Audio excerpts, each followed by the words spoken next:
Once upon a time, a brother and sister named Hansel and Gretel lived in a hut in the woods with their father. Their father was a poor woodcutter. His wife, their mother, had died when the two children were very young. Their father thought he would not be lonely anymore when he finally married. But the new stepmother made life very hard for Hansel and Gretel.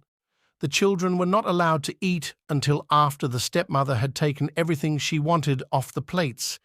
Most of the time, there was only a crust of bread left, and all day long were hard chores for them to do. Hansel and Gretel tried to tell their father about this, but he would not hear of it.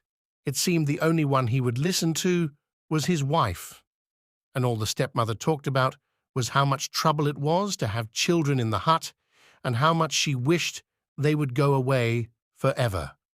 Each day there was less and less food for the boy and girl to eat, yet the stepmother gave them more and more hard work to do. One day Gretel begged her father, "Please, father, all day long we work hard and we're hungry." But the stepmother slapped her face. "You ungrateful brats," she yelled. "You will eat us out of house and home." That night, the two children were not allowed to sleep in the hut. Outside in the cold, they shivered and tried to keep each other warm. Winter was coming, and the clothes they wore were so thin it felt almost as if they had no clothes on at all.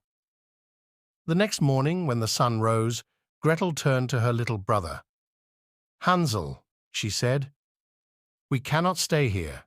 We must escape now, today, into the woods. Surely we will find more to eat when we are on our own than what we get here at home." "Do you think?"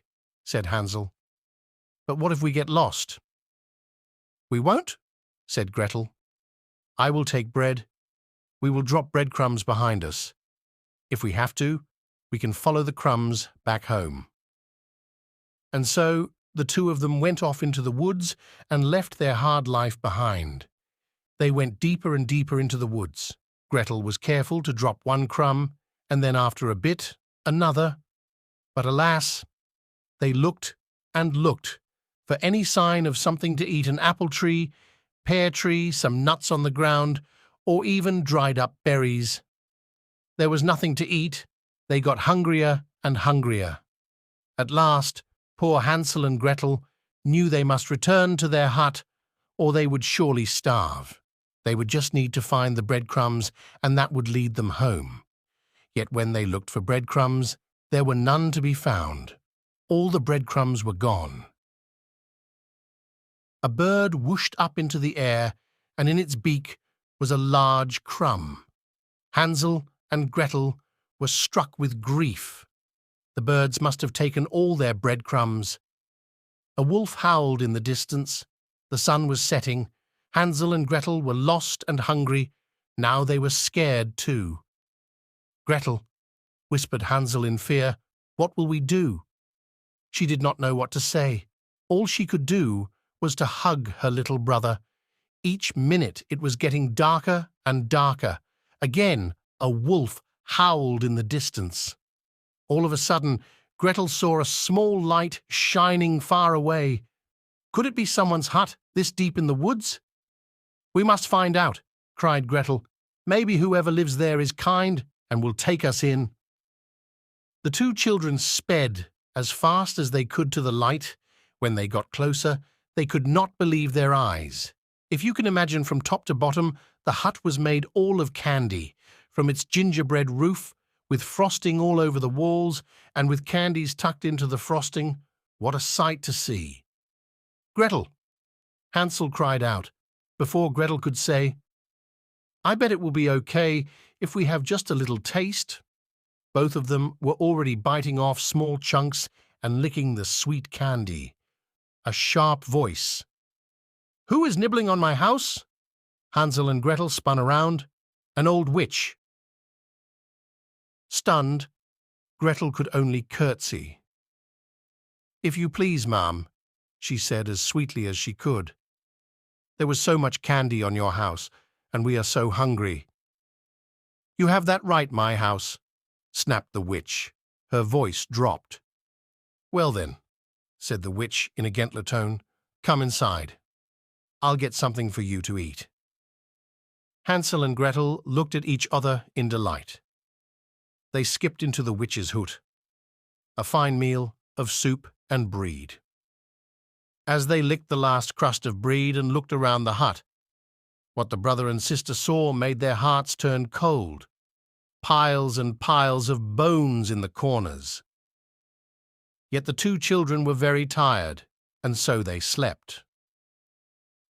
The next morning when they woke, Hansel found himself locked in a cage. The witch roared, "That's where your brother will stay. Every day I will fatten him up. Soon he will make me a fine dinner." She laughed and laughed, rubbing her hands with glee.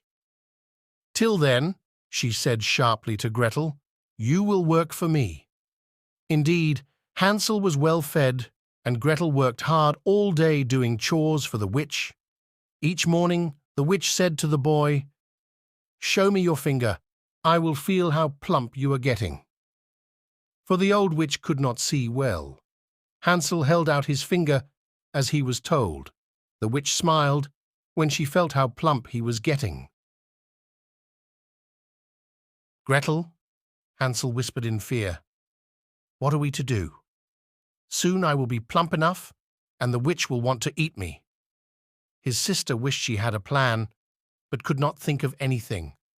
One night, when the witch was sleeping, Gretel had an idea. She picked up a bone from one of the piles on the floor and woke her brother. "Hansel," she said, "the next time the witch asks to see your finger, hold out this bone to her instead." The next morning he did just that. "Humph," said the witch, touching the bone and thinking it was the boy's finger. "This is going to take longer than I thought." "At least I have more time," Gretel thought, but still she could not think of any way they could get out of there. Each morning when the witch said, "Show me your finger," Hansel held out the thin bone. One day the witch yelled, "I will not wait another day. The boy will be my dinner tonight, no matter how skinny he is." The witch ordered Gretel to start the fire in the oven at once. She must get it very hot. Gretel worked as slowly as she could. Why was the witch looking at her with such a sly smile? "Be a dear," said the witch with a slow grin. "Go inside the oven, won't you? Tell me if it is hot enough." Gretel's heart skipped a beat. If she did that, the witch could push her inside, and she would eat them both. She looked down. "I am not sure how to tell." "Nonsense," said the witch. "Nothing could be easier. Just go in." Said Gretel slowly. "Please show me first." "Stupid girl," snapped the witch. Mumbling and grumbling, she stepped in the oven. The moment the witch was inside, Gretel quickly slammed the door. "Gretel," Hansel cried out, "you saved us!" The sister tried to think fast. "Where is that key to your cage?" She looked and looked. At last, she found it at the bottom of a vase. She freed her brother from the cage right away. Then she went back to that vase. For what had she felt under the key? Why, the vase had precious jewels inside. With their pockets filled with the jewels, they ran outside as fast as they could. In the daylight, they soon found a small path and followed it. It led to a wider path, and that path led to a road. They waited by the roadside, hoping someone would ride by.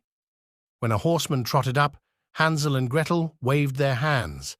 When the horseman stopped, the children offered one of the small jewels, and the horseman was happy to give them a ride home. When the brother and sister opened the door to their home, their father was wild with joy to see them. He had worried and looked for them night and day since they had vanished.